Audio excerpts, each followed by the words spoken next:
ফয়েজ আহমদ, আপনাকে দিয়ে একটু শুরু করতে চাই। আজকে প্রধান উপদেষ্টার প্রেস সচিব তিনি ৭১কে মন্তব্য করেছেন জাতীয় ঐক্যমত্য কমিশন এবং রাজনৈতিক দলগুলো মিলেই জুলাই সনদ প্রস্তুত করেছে।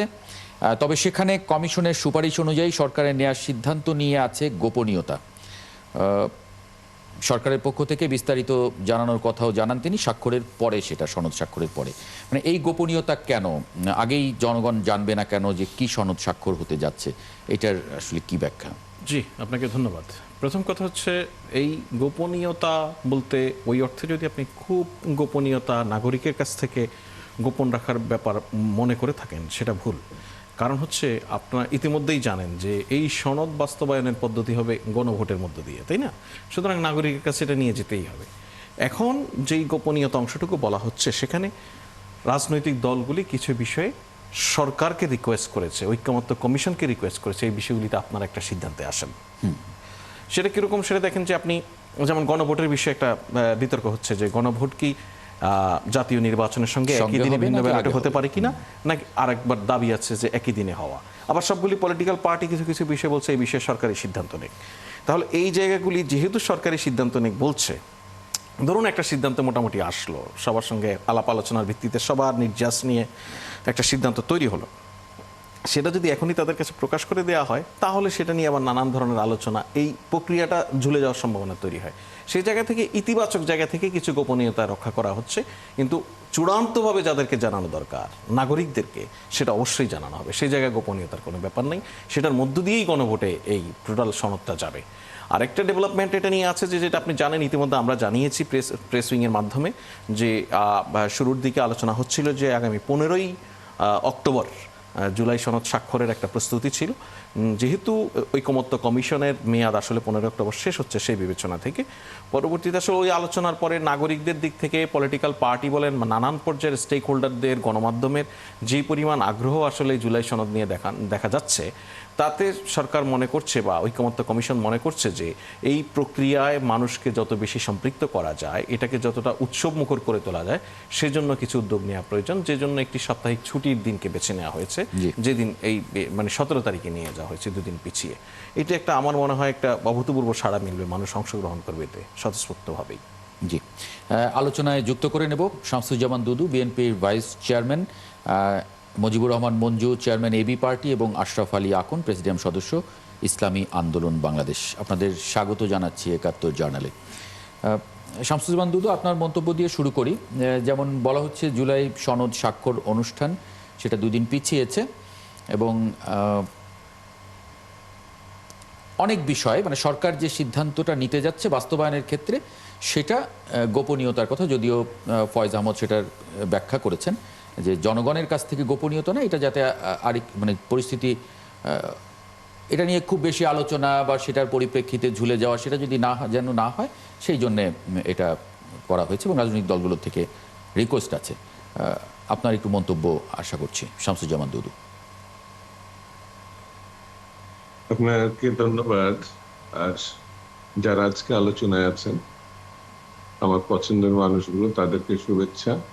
আর যারা দেখছেন, তাদেরকে শুভেচ্ছা, অভিনন্দন, ধন্যবাদ। জুলাই সনদ আসলে রাগঢাক করার কিছু আছে বলে আমি ব্যক্তিগতভাবে মনে করি না।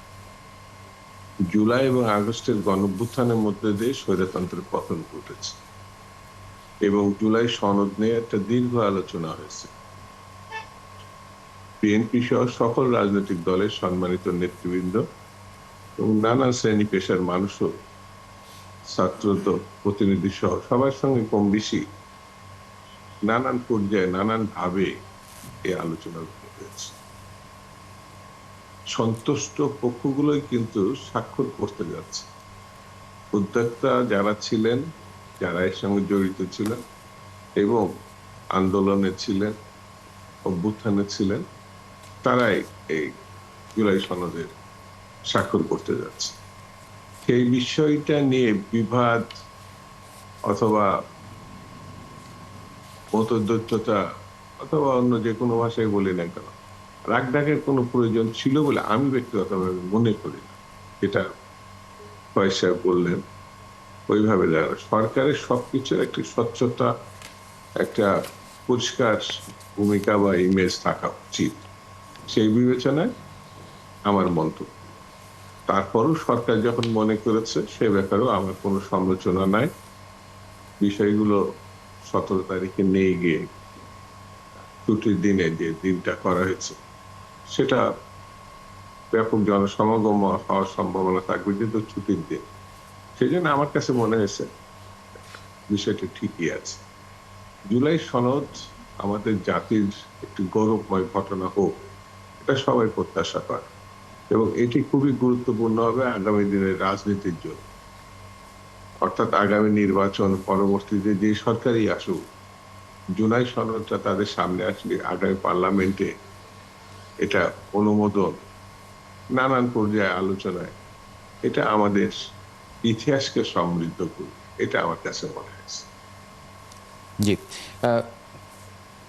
আশরাফ আলী আকন, পিআর পদ্ধতির নির্বাচন সহ 5 দাবিতে দেশজুড়ে জামায়াতের গণমিছিল, এবং সঙ্গে আমি জানি যে অনেকগুলো রাজনৈতিক দল এই যুগপৎভাবে এই একই দাবিতে আন্দোলনে আছে, আপনার দলও আছে। সেই জায়গায় মানে বাংলাদেশের জনগণ কি 20 থেকে 30টি রাজনৈতিক দলকে দায়িত্ব দিয়েছে যে তারা বসে দেশের ভবিষ্যৎ ঠিক করবে? কে তারা? জনগণ তো এই কমিশনকে বা দলগুলোকে সেই দায়িত্ব দেয়নি, এ মন্তব্য করেছেন আমির খসরু মাহমুদ চৌধুরী। মানে সেই জায়গা থেকে আসলে কি বলবেন? একটা ফয়সালা তো হয়ে যাচ্ছে, মানে সেটা আপনারা যে ঐক্যমত্য কমিশন সেখানে বসে সই করতে যাচ্ছেন 17 তারিখে, আবার সেই দাবি নিয়ে রাজপথে, মানে এটার আসলে কি কি মানে ব্যাখ্যা, কি কারণ আসলে? বিসমিল্লাহির রহমানির রহিম। ধন্যবাদ 71 টিভির সঞ্চালক, আমার বন্ধুবর, সহপার্টনার, দেশ বিদেশের শ্রোতা মণ্ডলী। ঐক্যমত্য কমিশনে আমরা দীর্ঘ 6 মাস পর্যন্ত আমরা সেখানে যোগদান করেছি, আলোচনা করেছি বিভিন্ন বিষয়ের উপরে। মৌলিক কিছু বিষয়ে ওইখানে কোন ঐক্যমত্যে আমরা বুঝতে পারিনি। তার মধ্যে অন্যতম হল একটা পিআর পদ্ধতি। প্রাথমিক পর্যায়ে অধিকাংশ দলেই কিন্তু পিআরের পক্ষে ছিলেন। পিআরের পদ্ধতি বাস্তবায়নের ব্যাপারে বা পিআরের পদ্ধতির ব্যাপারে বিভিন্ন দলের কিছুটা মত ভিন্ন থাকলেও পিআরের ব্যাপারে অধিকাংশ দলই একমত ছিলেন। আমরা সেখানে জামাত ইসলামী সহ ইসলামী আন্দোলন, খেলাফত মজলিস, বাংলাদেশ খেলাফত মজলিস থেকে শুরু করে আরো বেশ কিছু দল তারা লোয়ার হাউস এবং আপার হাউসে পিআর দাবি করেছে। কিন্তু সেইখানে লোয়ার হাউসের পিআরের ব্যাপারে কোনো আলোচনার এজেন্ডাই আনে নাই ঐক্যমত্য কমিশন। আমরা বারবার বলেছি, আপনি অনেকগুলো বিষয় তো এজেন্ডায় আপনি আনলেন, কিন্তু লোয়ার হাউসের পিআরের বিষয়টা এজেন্ডা কেন আনেন না? ওনারা বললেন যে উপরে আমাদের উপরে চাপ আছে। চাপ থাকলে আপনারা তো কিভাবে এই ধরনের সমস্যার সমাধান করবেন? আপনারা তো চাপের কাছে নথি স্বীকার করতেছেন। ওনারা তখন বললেন যে আপনারা লিখিত চিঠি দেন আমাদের কাছে। মানে এই কারণে কি আপনারা চাপ তৈরি করছেন ঐক্যমত্য কমিশনের উপরে? চাপ না, এটা হলো গণদাবি। ওনারা যেহেতু তার মানে উপরে চাপের কথা, ওনারা যেহেতু উপরে তার মানে জুলাই সনদে যদি এটা না থাকে, মানে আপনাদের এই দাবি জুলাই সনদে না থাকে, 17 তারিখে যেটা দলিল সই করতে যাবেন সেই দলিলে না থাকলে আপনারা কি সেখানে সই করবেন না? আমরা এখনো চিন্তা ভাবনা করতেছি কি করব না। নাম আমরা পাঠিয়ে দিয়েছি, কিন্তু সিগনেচার করবো কি করবো না আরো চিন্তা ভাবনা করে আমরা এটার মন্তব্য করব। এখন পর্যন্ত আমরা এটা বলতে পারবো না, কারণ একটা গণ দাবিকে তারা চরমভাবে বৃদ্ধাঙ্গুলি দেখিয়েছে, চরমভাবে উপেক্ষা করেছে। এখানে বদিউল আলম সাহেব বলেছেন শতকরা 71% মানুষ পিআরের পক্ষে। উনি ওনার জরিপে উনি বলেছেন, যিনি নির্বাচন কমিশনের প্রধান, যিনি বদিউল আলম সাহেব বলেছেন। পরে 3-4 দিন পরে উনি আবার বলেছেন, হ্যাঁ পিআর তো চায় মানুষ, কিন্তু এটা একটা গভীর সংকট সৃষ্টি হবে। তখন আমাদের মধ্যে সন্দেহ আরো বাড়লো, এত বড় একজন বিজ্ঞজন, নির্বাচন কমিশনের প্রধান, যিনি সংস্কার কমিশনের প্রধান, উনি বললেন 71% মানুষ পিআর চায়। 4 দিন পরে বললেন যে এটা গভীর সংকট হবে। তখন আমরা বললাম যে এই সংকট তো আপনারাই সৃষ্টি করতেছেন। আপনার কোনো একটা সুরাহা দিতে পারতেছেন না। আপনি এজেন্ডায় আনতেন জি, লোয়ার হাউসে পিয়ার হবে, লোয়ার হাউসে পিয়ার না হলে আপার হাউসে। মুজিবুর রহমান, আপনার কাছে আবার আসবো। আশরাফ আলী আকন, আমরা তো পিয়ারের আপার হাউসে প্রয়োজন নাই, কারণ লোয়ার হাউস তো আচ্ছা। আসল। পিয়ার হাউস হ্যাঁ। কোনোদিন, আপার হাউস কোনোদিন ছিল না আমাদের এখানে এদেশে। নতুন করে একটা আপার হাউসে পিয়ার হবে, লোয়ার হাউসে পিয়ার হবে না, এইটার ব্যাখ্যা আমরা দাবি করছিলাম, কিন্তু এই ব্যাপারে ওনারা কোনো সদুত্তর দিতে পারে নাই বিধায় আমরা যে এই জনগণের পক্ষে পরিষ্কার হয়েছি। একটা সমৃদ্ধ কল্যাণ রাষ্ট্র প্রতিষ্ঠার পক্ষে। Thank you. আপনার কাছে আসবো আশরাফ আলী আকন, আরেকবার আসবো আপনার কাছে, আমরা আন্দোলন শুরু করেছি। আরেকবার আসবো। মুজিবুর রহমান মঞ্জু, ছোট করে মন্তব্য করবেন যে আপনার কাছে আমার দুটি প্রশ্ন। একটি হচ্ছে যে প্রেস সচিব মন্তব্য করেছেন যে মানে বাস্তবায়ন প্রক্রিয়াটা অ্যাটলিস্ট এই সময়টা গোপন থাকবে, সেটা স্বার্থে, অনেক কিছুর স্বার্থে। ফয়েজ আহমদ পরিষ্কার করেছেন এটা। আরেকটা বিষয় হচ্ছে যে তাহলে ঐক্যমত্য কমিশন যে আমরা সই করবে সবাই এরকম ধরে নিতে যাচ্ছি, আশরাফ আলী আকন বললেন যে তারা এখনো সিদ্ধান্ত নেননি, যদি পিয়ারের ইস্যু ফয়সালা না হয় তাহলে তারা সই নাও করতে পারেন। ধন্যবাদ মাহবুব হাসান, সবাইকে শুভেচ্ছা জানাচ্ছি আপনার মাধ্যমে। প্রথম হলো যে কথাটা আপনি বললেন যে গোপন রাখার বিষয়টা, প্রক্রিয়াটা, এটাকে আমি অ্যাকসেপ্টেবল মনে করি এই কারণে যে ওই দিন আপনি হয়তো লক্ষ্য করেছেন যে ঐকমত্য কমিশনে আমরা যখন দেখলাম শেষ পর্যন্ত আনুষ্ঠানিক অনানুষ্ঠানিক নানাভাবে আমরা চেষ্টা করে একমত হওয়ার জন্য আমরা বিভিন্নভাবে প্রচেষ্টা চালালাম, কিন্তু কোনোভাবেই যখন দেখলাম যে বাস্তবায়নের প্রক্রিয়া নিয়ে শেষ মুহূর্ত পর্যন্ত দুই ধরনের কথা আসছে, যে এক পক্ষ বলেছেন আলাদা করে গণভোট করার জন্য, আরেক পক্ষ বলেছেন ইলেকশনের দিন গণভোট করার জন্য। তো এই জায়গাটায় আমরা তখন বললাম যে ঠিক আছে, এটা তো আর কোনো সাংবিধানিক প্রশ্ন না, এটা হচ্ছে সুবিধা অসুবিধার ব্যাপার। সেজন্য আমরা অনুরোধ করেছিলাম ঐকমত্য কমিশনকে যে আপনারা নিজেরাই একটা সিদ্ধান্ত দিয়ে দেন। এর যুক্তি, কারণ দুই পক্ষেই আমরা দেখলাম যে যুক্তি আছে এবং ভালো খারাপ বা সুবিধা অসুবিধার ব্যাপার আছে। জি, তো সেই জন্যই হয়তো ওনারা এটা চিন্তা করছেন যে এটা ওনারা একদম ওই দিনই হয়তো জানাবেন, তার আগে হয়তো প্রকাশ করবেন না, যাতে আবার কোন নতুন বিতর্ক তৈরি না হয়। আসলে নতুন করে আর বিতর্ক তৈরি করার কোনো অবকাশ নাই। দুই নম্বর হচ্ছে যে আমাদের যে সনদটা তৈরি হয়েছে সেটা তো আগেই আমাদেরকে জানিয়ে দেওয়া হয়েছে, এবং আমরা সবাই শেষবারের মতো সেটাকে কিছুটা সংশোধনী দিয়ে ওইটা একটা জায়গায় গিয়েছে। এই সমস্ত বিষয় আসলে একদম শেষেরও কোনো শেষ নাই, মানে দেখা যাচ্ছে আর কত আপনি ঐকমত্যের জন্য চেষ্টা চালাবেন। যতটুকু হয়েছে অতটুকুতেই আমি মনে করি আমাদের সবার স্বাক্ষর করা উচিত। কারো যদি সেটাতে স্বাক্ষরের আপত্তি থাকে, সেখানে তো একটা সুযোগ আছে, নোট অফ ডিসেন্ট, কোনটাতে আপনার নোট অফ ডিসেন্ট আছে সেটা দিয়ে তো আপনি স্বাক্ষর করবেন। সুতরাং যেহেতু নোট অফ ডিসেন্টের একটা অপশন ছিল, সেটাও আমরা যারা যারা দিয়েছি, সুতরাং স্বাক্ষর না করার তো আর কোনো কারণ থাকতে পারে না। আর এরপরে আপনি যেটা বললেন, আর এরপরে কি প্রশ্ন করলেন আপনার? না, আমার এই দুটো বিষয় জানার ছিল। বিরতির পরে আমরা এই আলোচনাটা আসলে একটু বড় করে নেব। আমি একটা ছোট্ট বিরতি নিতে হচ্ছে আমাকে, তখন ফয়েজ আহমদেরও একটা কমেন্ট আমার এখন নেওয়া প্রয়োজন হয়ে উঠেছে। ফয়েজ আহমদ, বিরতির মধ্যে আমরা কথা বলছিলাম, আপনি এই প্রসঙ্গে একটু কথা বলতে চেয়েছিলেন যে একেবারে শেষ পর্যায়ে এসে যখন আশরাফ আলী আকন বললেন যে সই করার বিষয়ে এখনো সিদ্ধান্তে তারা আসেননি, মানে সেটা মানে এটা কাম্য কিনা, মানে একেবারে শেষ পর্যায়ে এসে আবার ওনারা জামায়াত 5 দাবিতে দেশ জুড়ে বিক্ষোভে আছে, পিয়ার পদ্ধতি সহ যেগুলো ডিসেন্ট আছে, যদিও নোট অফ ডিসেন্ট আছে। এটা পরিষ্কার একটা বিষয় ওনাদের আলোচনাতেই এসেছে, যে বলছেন যে মঞ্জু ভাই যেটা বলছিলেন যে আপনি যদি কোনো বিষয়ে আপনার দ্বিমত থাকে, ডিসেন্ট দিয়ে সেখানে সম্মতির তো একটা নোট অফ ডিসেন্ট দিয়ে আপনি স্বাক্ষরের তো একটা বিধান আছেই। আরেকটা হচ্ছে, এটা খুবই ট্রু, জুলাই সনদ আমাদের জাতির জন্য একটি ঐতিহাসিক দলিল হতে যাচ্ছে। এটার ঐতিহাসিক গুরুত্ব অনেক হতে পারে। এটা সবগুলি রাজনৈতিক দলের যে ঐকান্তিক প্রয়াস, তার একটা বিরাট আউটকাম আমি মনে করি। কিন্তু একই সঙ্গে এটাও সত্য, এই জুলাই সনদের বাহিরেও আমাদের সমাজে, আমাদের রাজনীতিতে, রাজনৈতিক দলগুলির আরও নানান রকম দাবি থাকবে, কিন্তু যেগুলি জুলাই সনদের হয়ে যাওয়ার পরেও নানান দাবি আসবে, অতীতেও নানান দাবি ছিল। জুলাই সনদ একটা কালেকটিভ এফোর্ট, সেটার মতো করে হবে। এখন আশরাফ আলী ভাইদের ধরুন যেই দাবি, সেই দাবি এমন নয় যে জুলাই সনদ চলে গেলে ওনার দাবি শেষ, আর পূরণের কোনো জায়গা নেই।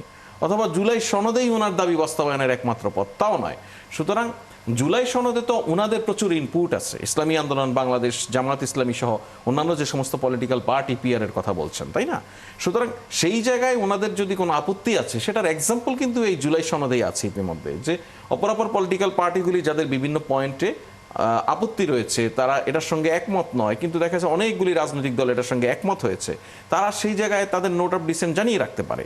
সুতরাং আমি মনে করি, আমার মনে হয় আকন ভাই এটা রেসপন্স করতে পারে যে আমাদের রাজনৈতিক দলগুলির দাবির জায়গাটা কি শুধুমাত্র এই সনদের মধ্য দিয়েই শেষ হয়ে যাবে কিনা, এই সনদ হয়ে যাওয়ার পরে ভবিষ্যতে আর রাজনীতিতে কোনো দাবি দেওয়া আসবে না, এরকম বাস্তবতা তো হবে না। অনেক দাবি আসতে পারে, পরিস্থিতির কারণে অনেক কিছুর উদ্ভব করতে পারে। সুতরাং আমার মনে হয় এটাকে সেভাবেই বিবেচনা করা উচিত।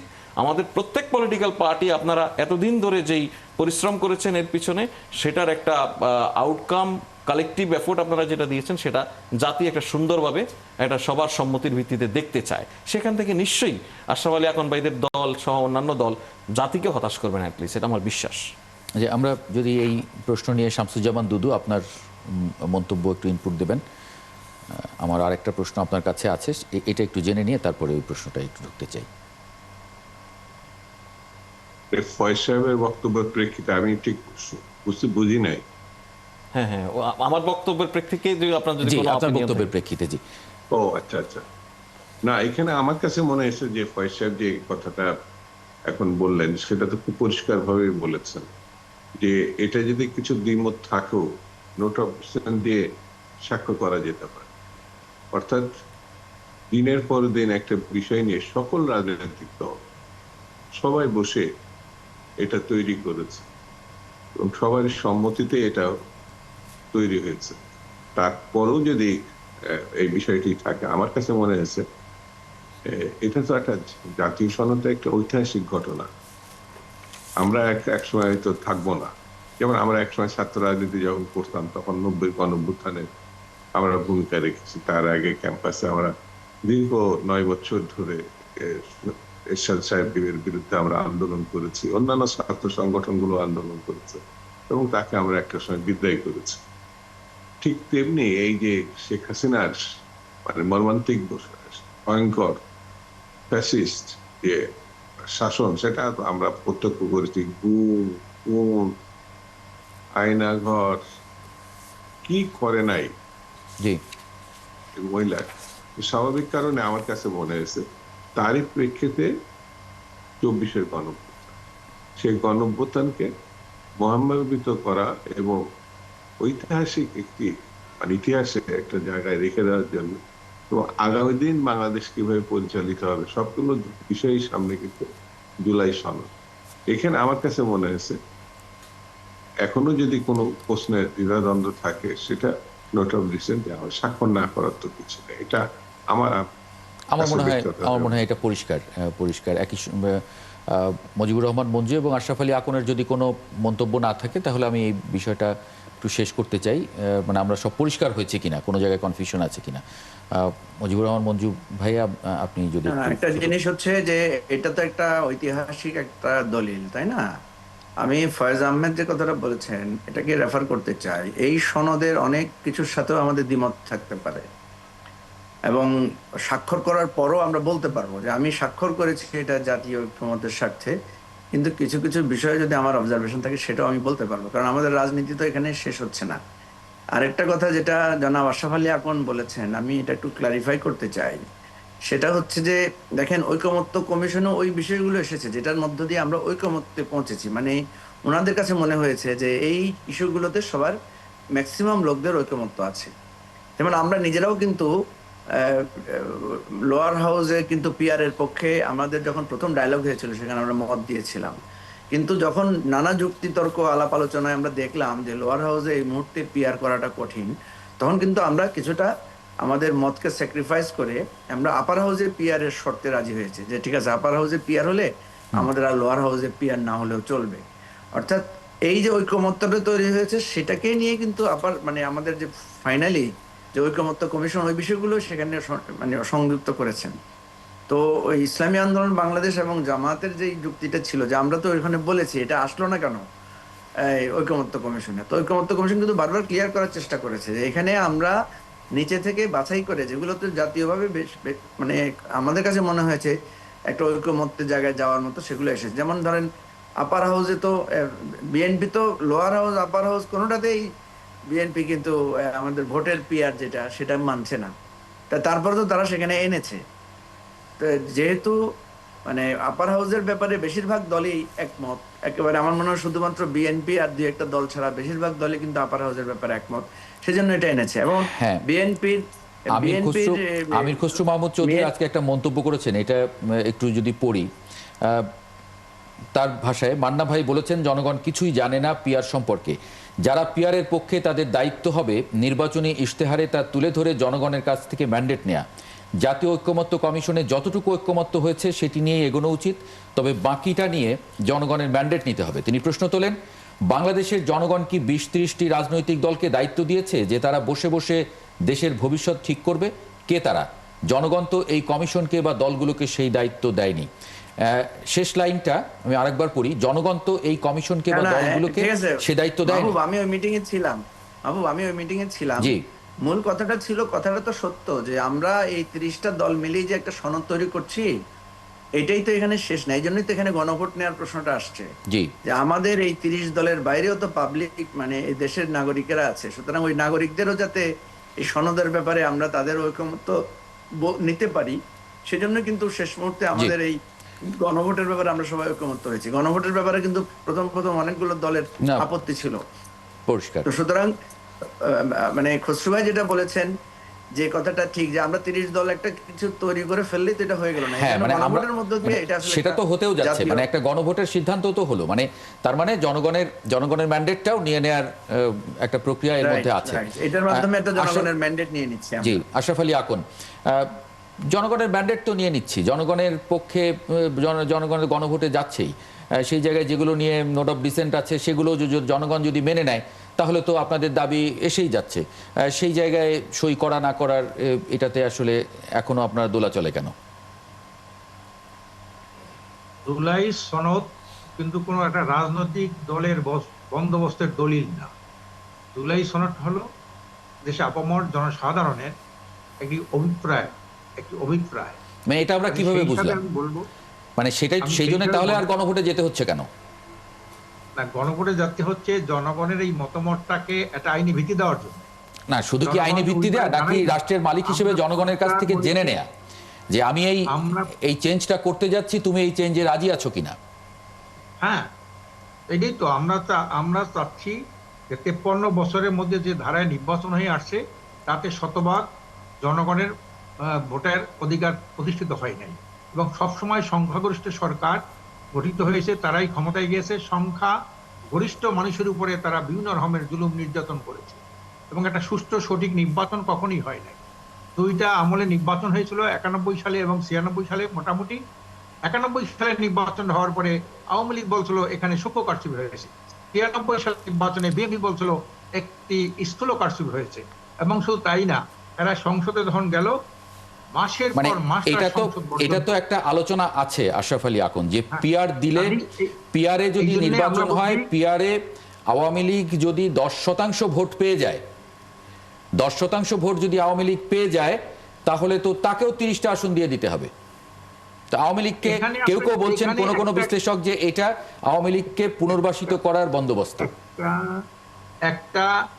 একটা অহেতুক কতগুলা পেশাল বলা হয়, তাকে পেশাল। এই জন্য পেশাল বলি, কেন বলেন তো? আপনি জানেন আওয়ামী লীগের রাজনীতি নিষিদ্ধ। আওয়ামী লীগের দেখে কোনো নামেই ইলেকশন করতে পারবে না, স্বতন্ত্র নামে করে, যদি স্বতন্ত্র নামে যদি সে নির্বাচন করে, স্বতন্ত্র। তারপরে জাতীয় পার্টি নিষিদ্ধ হবে, 14 দল নিষিদ্ধ হবে। হলো, সব নিষিদ্ধ করে দেন আপনি, সব নিষিদ্ধ করে দিলে তাহলে আপনি ইনক্লুসিভ ইলেকশনটা করবেন কি করে? এই মানুষগুলোকে নির্বাচনের বাইরে রেখে, এই মানুষগুলোকে নির্বাচনের বাইরে রাখার অধিকারটাই বা কিভাবে? আওয়ামী লীগ তো একটা অভিশপ্ত দল। আওয়ামী লীগের মতো এই অভিশপ্ত দলের এই দেশে রাজনীতি করার কোনো অধিকার থাকতে পারে না। এইটাই হলো ঐক্যমত্য কমিশনের, এইটাই হলো জনগণের অভিপ্রায়। মানে এটা কে ঠিক করবে? এটা কে ঠিক করবে? এটা কে ঠিক করবে যে আওয়ামী লীগকে বা ওই জাতীয় পার্টিকে বা এই দলকে বা সেই দলকে নির্বাচনে অংশ নিতে দেয়া যাবে না? এটা কে ঠিক করবে? হ্যাঁ, এই যে সমস্ত দল আমরা ঐক্যমত্য হয়েছি, এই যে আপনার ইসের না, আপনি পরে ঐক্যমত্য হলে তো হবে না ভাই, এর বাইরেও তো মানুষ আছে। নুরুর উপরে যখন হামলা হলো, নুরুর উপরে হামলা হওয়ার পরে 40টা দল, সেখানে বিএনপিও ছিল, বিএনপি থেকে শুরু করে সকল দলের প্রতিনিধি ছিল। সেখানে পরিষ্কার আমাদের যৌথ দাবি যে আমরা এই ফ্যাসিস্ট আওয়ামী লীগ এবং তার দোসর জাতীয় পার্টি এবং তাদের দোসর 14 দল, এরা এই দেশে রাজনীতি করার নৈতিক দায়িত্ব মানে অধিকারটা হারিয়ে ফেলছে। একটা খুনি, একটা টাকা পাচারকারী, আয়নাগর সৃষ্টিকারী, এই ধরনের কোন দল, এরা অভিশপ্ত, এরা জনগণের সাথে প্রতারণা করছে বারবার। এই প্রতারক দল এদেশে রাজনীতি করতে পারবে না। এটা কিন্তু যৌথভাবে 40টা দল সেখানে। না, কিন্তু বিএনপি তো বলছে যে আইনিভাবে নিষিদ্ধ করতে হবে। এখন আইনিভাবে তো নিষিদ্ধ হয়নি তারা। আইনিভাবে করুক, সাংবিধানিক ভাবে করুক, কিন্তু এরা অভিশপ্ত জনগণাভিপ্রায় আওয়ামী লীগের রাজনীতি করতে পারবে না। ওরা যত সংবিধান করুক, সংবিধান ধুয়ে দিয়ে কি পানি খাবো আমি? যে সংবিধানে কাটা ছেঁড়ার দলিল, বারবার সংবিধান যারা ক্ষমতায় যায় তাদের স্বার্থে সংবিধান পরিবর্তন করে নিজেদের আখির গোছানের একটা দলিল তৈরি করে তারা এই সংবিধানকে। এই সংবিধান দিয়ে আমি কি করবো বলে? যে সংবিধান ভোট টাকা দিয়ে বন্ধ করতে পারে না, মন্ত্রী এমপির চুরি টাকা দিয়ে বন্ধ করতে পারে না, টাকা পাচার বন্ধ করতে পারে না, নির্মম হায়নাগর বন্ধ করতে পারে না। এই সংবিধান দিয়ে আমি কি করব? এই সংবিধানের মৌলিক পরিবর্তন করার জন্যই তো জুলাই সনদ হয়েছে। এই জুলাই সনদ এটা সঠিকভাবে কার্যকর করার জন্য আমরা একটা গণভোটের দাবি করেছিলাম অনেক আগে, প্রথম শুরু থেকে। কিছু দল এই গণভোট মানে নাই, এখন তারা গণভোট মানার একটা অঙ্গীকার করেছে। এখানেও একটা জটিলতা আছে, সেখানে হলো কিছু দল চায় নির্বাচনের দিনে গণভোট, আর আমরা চাচ্ছি যে নির্বাচনের আগে, শিডিউল ঘোষণার আগেই গণভোট চাই। কারণ গণভোটটাও একটা উৎসবমুখর পরিবেশ হবে, আর নির্বাচনটা একটা উৎসবমুখর পরিবর্তন হবে। একই দিনে যদি আপনার জাতীয় সংসদ নির্বাচন হয় এবং গণভোট হয়, এটা একটা চরম বিশৃঙ্খলা সৃষ্টি হবে।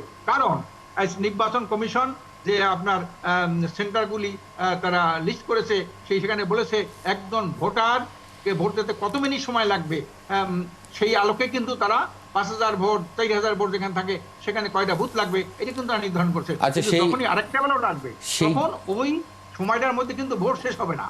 যে ভোট 5টার মধ্যে স্থানীয় সরকার নির্বাচনের 3 ব্যালটে হবে একই দিনে।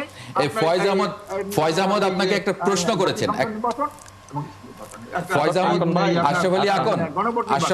আকন ভাই, স্থানীয় সরকার নির্বাচনে যে 3 ব্যালটে ভোট হয়, সেই 3টি ব্যালট থাকে।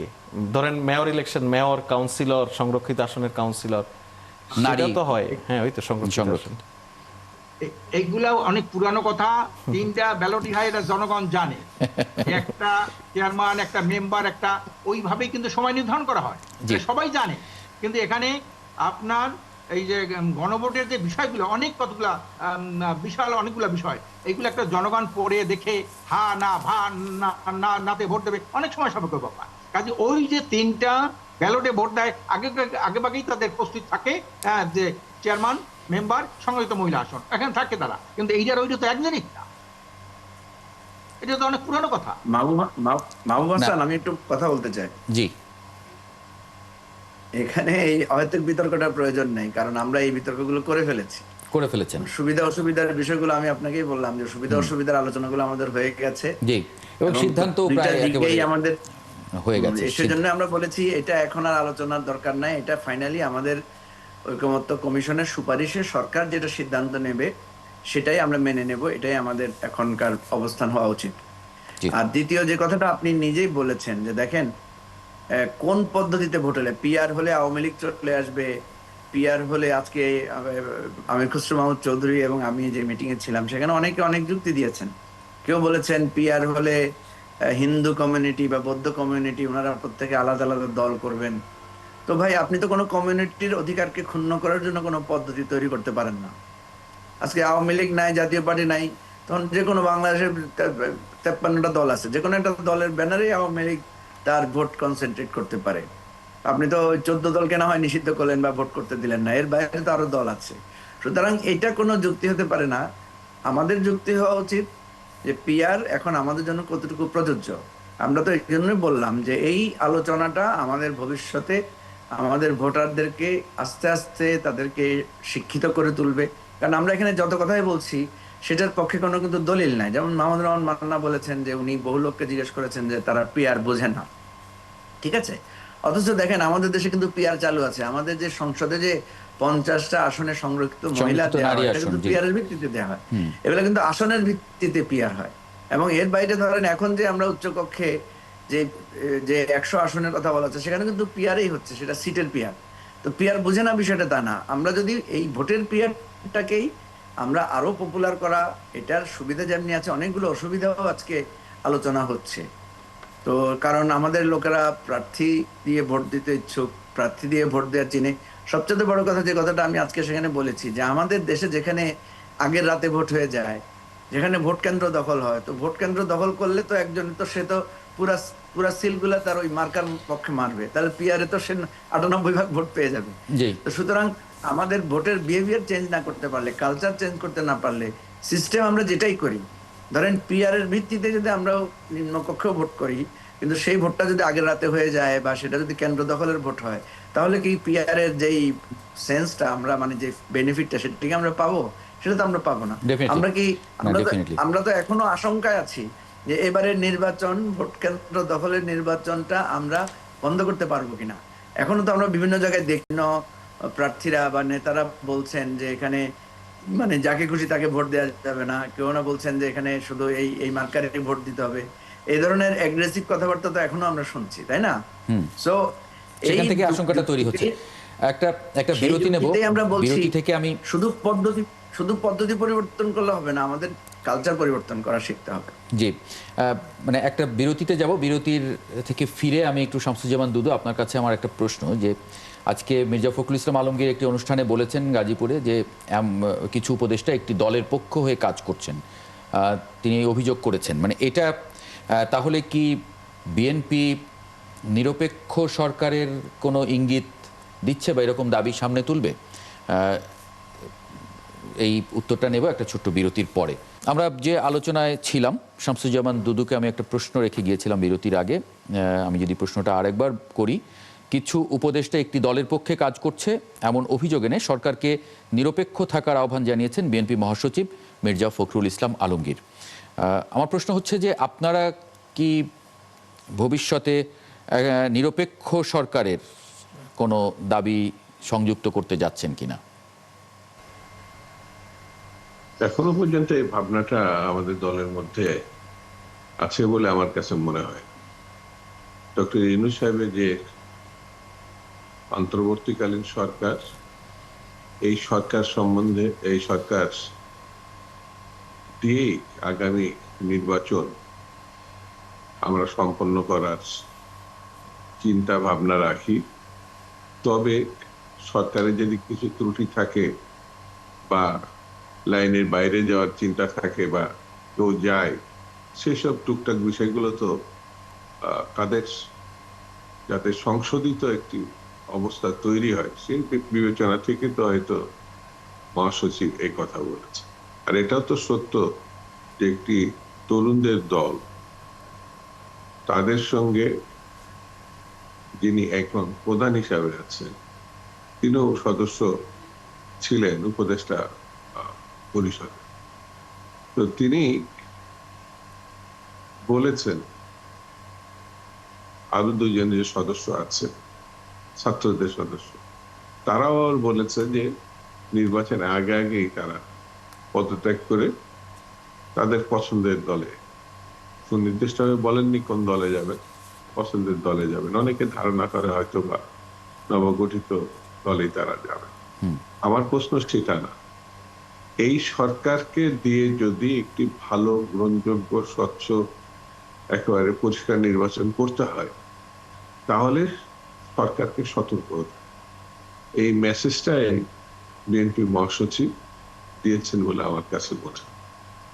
জি, ফয়েজ আহমদ, আরেকটি খবরে একটু নজর দিই। সবগুলো টেলিভিশন চ্যানেল এবং পত্রিকার হেডলাইন্স যেগুলো দেখলাম, সেখানে আছে পরোনা থাকা 15 সেনা কর্মকর্তা হেফাজতে, একজন লাপাত্তা। এই খবরটি খুবই চাঞ্চল্য তৈরি করেছে সামাজিক যোগাযোগ মাধ্যম থেকে বিভিন্ন জায়গায়। কখনো এরকমটা আসলে দেখা যায়নি যে সেনাবাহিনীর কোনো অফিসার যারা কর্মরত আছেন তাদের বিচার আসলে সাধারণ আদালতে, মানে এই ফৌজদারি দণ্ডবিধিতে হতে এর আগে সেরকম দেখা যায়নি। সেই জায়গায় এটা নিয়ে অনেকের টেনশন ছিল, অনেক মন্তব্য অনেকের ছিল।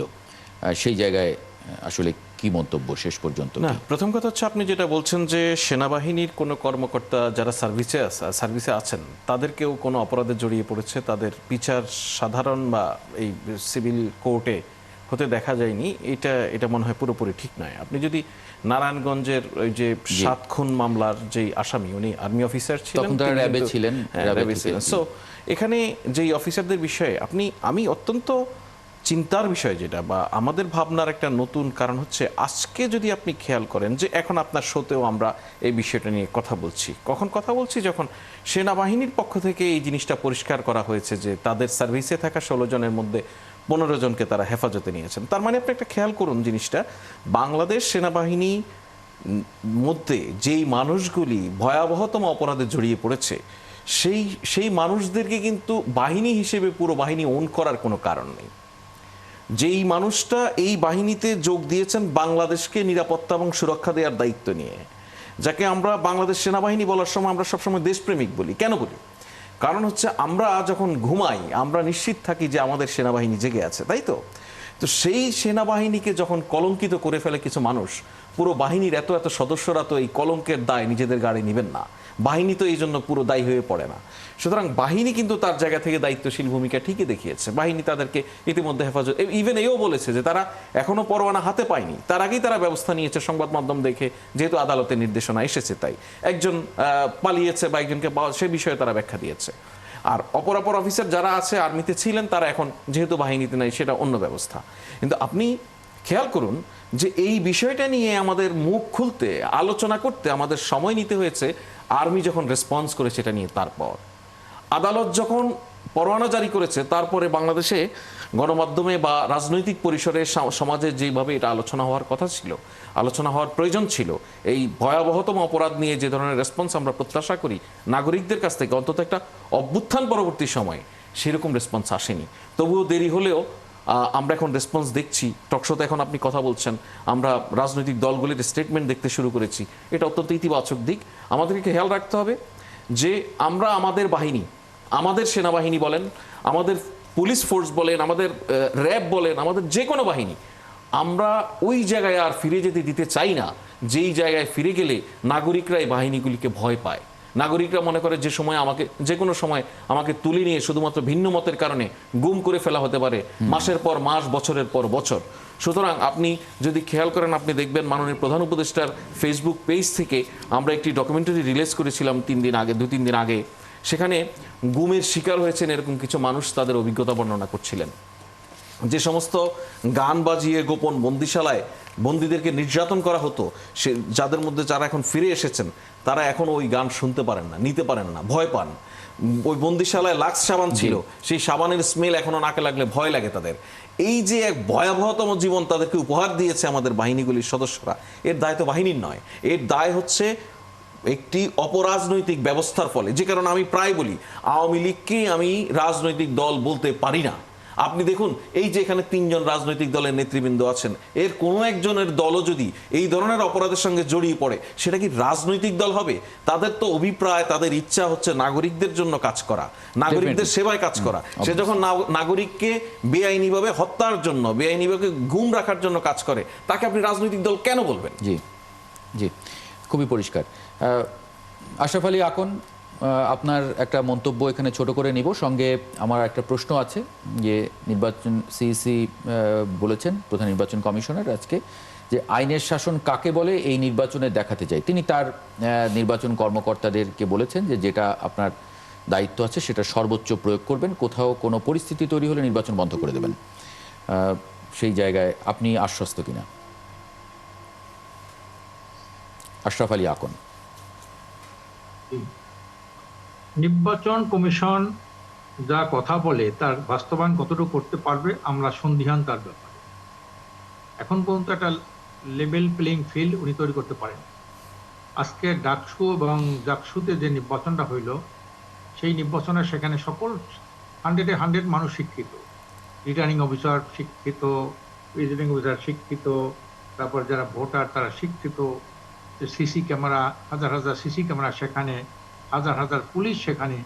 সেই নির্বাচনটাকে কিভাবে তারা করলো, এটা তো জনমনে প্রশ্ন যে এত একটা সুন্দর জায়গায় এত প্রোটেকশনের মধ্যে সেই নির্বাচনটা অনেকটাই বিতর্কিত ভাবে এখনো একটা দল এরা মানতেই পারে না। কোথায় ব্যালট ছাপা হইলো, কত ব্যালট ছাপা হইলো, এখনই নিয়ে সন্দেহা। কাজে ওটা একটা কিন্তু এই এত নির্বাচন কমিশন করে নাই। উন্নতটা হয় না, এখন না করে ডাকসুর নাই। কথা বলছেন। হ্যাঁ, ডাকসুর নির্বাচন তো ইলেকশন কমিশন করে নাই। না, সেই ক্যামেরা প্রিজাইডিং পোলিং এরাই তো ছিল সেখানে। না, কিন্তু সেটা সেখানে বলা হচ্ছে যে তারা তো এখন দীর্ঘদিন ধরে 25 বছর ধরে ইলেকশন হয় না, এরকম একটা ইলেকশন, এই ধরনের ইলেকশন কন্ডাক্ট করার অভিজ্ঞতাও তাদের ছিল না। সেটা একটা ভিন্ন প্রেক্ষাপট বা ভিন্ন আলাপ। কিন্তু জাতীয় নির্বাচনের জায়গায় মানে ওটা দেখে আপনার এটার 9 সঙ্গে বছর কিভাবে আগে রিলেট তো করছেন? নির্বাচন হয়েছে, নুরু বিপি হয়েছে না, সেই বিপিটা কিভাবে হইল? নুরু সেখানে কিভাবে তাকে হেনস্থা করা হইলো, এবং সেই ব্যালটগুলি কিভাবে ক্ষমতাসীনদের অঙ্গ সংগঠন ছাত্র লীগের পক্ষে নিয়ে গেল। এটা তো আমরা দেখছি যে ক্ষমতায় যারা থাকে তারা কিভাবে আপনার নির্বাচনকে কলুষিত করে, নির্বাচনের ফলাফলকে নিজের পক্ষে নিয়ে যায়। আজকে যদি এই যে প্রধান নির্বাচন কমিশন, উনি আজকের সব জায়গায় যে মব সৃষ্টি হচ্ছে, এখনই যে মনে করেন নির্বাচনের আগেই একটা বৃহৎ দলের নেতারা নিজেদের মধ্যে প্রায় 150-র উপরে লোক নিহত হইল। নির্বাচনে যখন শিডিউল ঘোষণা হবে এবং যখন প্রার্থী 10 জন প্রার্থীর মধ্যে একজনের নাম ঘোষণা হবে, সেইখানেই তো কিয়ামত শুরু হয়ে যাবে। কাজেই সেই ভোটের আগে এবং এমন একটা জঘন্যতম পরিবেশ তৈরি হবে, সাধারণ মানুষ তো ভোট কেন্দ্রে যাইতে ভয় পাবে। কারণ নির্বাচনের আগেই যে মব তারা তৈরি করতেছে, নিজেরা মারামারি করতেছে, শিডিউল ঘোষণার পরে আরো বাড়বে, আরো খুনাখুনি বাড়বে, এটাই জনগণ মনে করে। যে কাজী রাজনীতিতে যদি কোনো নীতি নৈতিকতা না থাকে, কোনো চরিত্র না থাকে এবং মৌলিক কোনো সংস্কার না থাকে, সেই সেকেলে পদ্ধতি আপনার ধারণ করে ভালো নির্বাচন আশা করা যায় না। ইতিমধ্যে সেনাবাহিনী বলেছে আমরা যথার্থ ভূমিকা পালন করব। এর আগেও তো সেনাবাহিনী ছিল, এর আগেও তো বিভিন্ন স্ট্রাইকিং ফোর্স হিসেবে সেনাবাহিনী ছিল। আমরা যখন তার মানে আপনি আশ্বস্ত হতে পারছেন না মুজিবুর রহমান মঞ্জু? এখন কারণ দীর্ঘদিনের যে একটা নির্বাচনী প্রহসন, জনগণের সাথে প্রহসন এবং একটা গোষ্ঠীকে এই যে দলগুলি তার হাতে ক্ষমতা দিয়ে যায়। আজকে দেখেন 2028-তে নির্বাচনটা হলো না। থ্যাংক ইউ আশরাফ আলী আকন, আপনার কাছে সময় পেলে আরেকবার একটু আসবো। মুজিবুর রহমান মঞ্জু, ছোট করে যদি মন্তব্য করেন। আশরাফ আলী আকন আশ্বস্ত হতে পারছেন না একেবারেই। তিনি আইন শৃঙ্খলা পরিস্থিতি কনসার্ন আছে, সঙ্গে উনি অনেক উদাহরণ টেনেছেন। নির্বাচন কমিশনকে অ্যাপারেন্টলি যেভাবে আরো শক্তিশালী এবং মজবুত থাকা দরকার, সে জায়গায় কিছুটা ঘাটতি আছে, এটার কোনো সন্দেহ নাই। আমরা এর কারণও আছে। আমরা যখন নির্বাচন কমিশনের সাথে, চিফ ইলেকশন কমিশনের সাথে কথা বলতে গেলাম, তখন উনি বলেছেন ওনার যেই বাহিনী আছে, মানে ওনার যে কর্মকর্তারা আছেন, তাদের মধ্যে দীর্ঘ 15 বছর ধরে এই ধরনের ইলেকশন আয়োজনের কোনো অভিজ্ঞতা নাই। তারা সবসময় দখল, তারপরে ম্যানিপুলেটেড ইলেকশনের অভিজ্ঞতা তাদের আছে। ফলে এখানে কিন্তু তারা কোনো সুযোগটা পায় না। আমরা চেয়েছিলাম যে এই নির্বাচন কমিশন যদি একটা স্থানীয় সরকার নির্বাচনটা আগে করতে পারতেন, তাহলে তাদের একটা অভিজ্ঞতা হতো এবং কিছুটা ট্রায়াল এন্ড এরর বেসিসে তারা নিজেদেরকে প্রিপেয়ার করতে পারতো। না, আপনারা কি এই যে দলগুলো যে বসলেন এতদিন ধরে, এখন সনদ সইয়ের অপেক্ষায়, আপনারা নির্বাচন কমিশনকে শক্তিশালী করার জন্য ওখানে আলোচনা করেছিলেন? নির্বাচন কমিশনকে শক্তিশালী করার সব ধরনের আইন এবং ব্যবস্থা হয়েছে, এতে কোনো সন্দেহ নাই। এই যে উনি নিজেও বলেছেন ইলেকশন বন্ধ করে দিবেন, কোথাও গন্ডগোল হলে মানে এটাকে থামাবেন ইত্যাদি। কিন্তু যেমন আমি আপনাকে একটা কথা বলি, উনি একটা কথা বলেছেন যে আমি কি সবাইকে লাল কার্ড দেখাবো নাকি। আমি কিন্তু ওনাকে বলেছি যে হ্যাঁ, আপনি সবাইকে লাল কার্ড দেখাবেন, এবং একটা উদাহরণও দিয়েছি যে সান্টিয়াগোতে একটা ফুটবল ম্যাচ হয়েছিল, সান্টিয়াগো ম্যাচ নামে যেটা পরিচিত, এটা সম্ভবত 1998 সালে। সেখানে রেফারি কিন্তু ওই 22 জনকে লাল কার্ড দেখে মাঠ থেকে বের করে দিয়েছেন। অর্থাৎ চিফ ইলেকশন কমিশনকে এই ধরনের গার্ডস রাখতে হবে। ওনার টোন যদি নরম থাকে বা ওনার কার্যক্রম যদি দুর্বল থাকে, তাহলে এটা কিন্তু হবে না। কারণ এবারের ইলেকশনে কিন্তু অ্যাকচুয়ালি চিফ ইলেকশন কমিশন হয়ে যাবেন কেয়ারটেকার প্রধান যখন ইলেকশনের মানে আপনার ঘোষণা হবে। তো এটা আমরা অনুরোধ করবো ইলেকশন কমিশনকে যে আপনাদেরকে আরো মজবুত শক্তিশালী হতে হবে। এবং এক্স্যাক্টলি, আপনাকে এখানে একটু থামাতে হচ্ছে। শামসুজ্জামান দুদু, আপনার কমেন্ট নিয়ে আমি এই আলোচনাটা শেষ করতে চাই। একটু ছোট করে যদি নির্বাচন, সেনাবাহিনীর বিচারের বিষয় নিয়ে একটু কথা বলতে চেয়েছি। জি, যদি 30 সেকেন্ডসে সম্ভব হয় তাহলে আমি দিতে পারি আপনাকে। না, আমি বলছি যে এবারের ঘটনাটা এটা এক্সেপশনাল ঘটনা, এটা সেনাবাহিনীর ভেতরকার কোনো অপরাধ না যে যেটা আর্মি ট্রাইব্যুনালে হবে বা আর্মি রুলে হবে। এটা একটা ইন্টারন্যাশনাল ক্রাইম ট্রাইব্যুনালের বিচার। এটা এই ধরনের বিচার করার এখতিয়ার বা ক্ষমতা আমাদের সেনা শাসনে বা সেনাবাহিনীর যেই মার্শাল ল বা তাদের যে রুল আছে সেটাতে নাই। আপনি জাস্ট একটা জিনিস খেয়াল করেন, 15ই আগস্ট 1975-এ যারা এই হত্যা মানে শেখ মুজিবুর রহমান হত্যাকাণ্ডের সাথে জড়িত ছিলেন, এরা সবাই কিন্তু সার্ভিং মিলিটারি অফিসার ছিলেন। তো তাদের বিচারটা কোথায় হয়েছে? তাদের বিচারটা কিন্তু ফৌজদারি আদালতে হয়েছে। জি। তো সুতরাং জি, জি। এটা এক্সেপশনাল বিষয়টা হতে পারে। এক্সেপশনালি ডিল করতে হবে। হ্যাঁ, সুতরাং হতে পারে। এটা কিন্তু আমাদের সা- মানে আজকে সেনা সদরের বক্তব্যের মাধ্যমে এটা ক্লিয়ার হয়েছে। জি, খুবই ভালো, ক্লিয়ার হয়ে গেল, ক্লিয়ার হয়ে গেল। শামসুজ্জামান দুদু।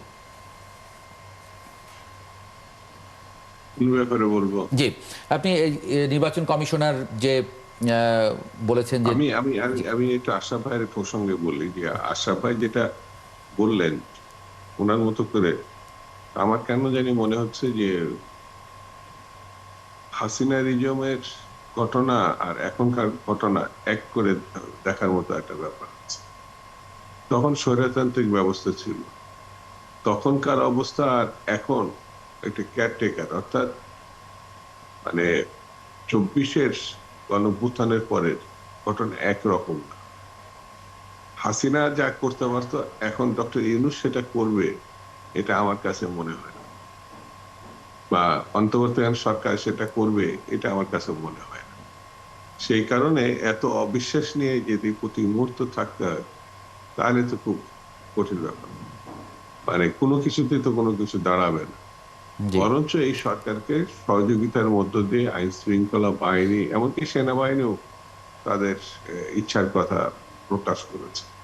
সম্মিলিতভাবে যদি উদ্যোগী হয়ে, যেমন যদি নির্বাচন কমিশনের কিছু ত্রুটি বিচ্যুতি বা জি, মনে হয় যে জি, এই জিনিসগুলো ঠিক নেই, তাহলে সেটাও ঠিক করে নিয়ে আপনাকে সামনের দিকে এগোতে হবে। এছাড়া কোনো পথ আছে এটা আমার কাছে মনে হয়। জি, জি, অনেক ধন্যবাদ শামসুজ্জামান দুদু, মুজিবুর রহমান মঞ্জু এবং আশরাফ আলী আকন, আপনাদের তিনজনকে যুক্ত হবার জন্য আজকে ৭১ জার্নালে।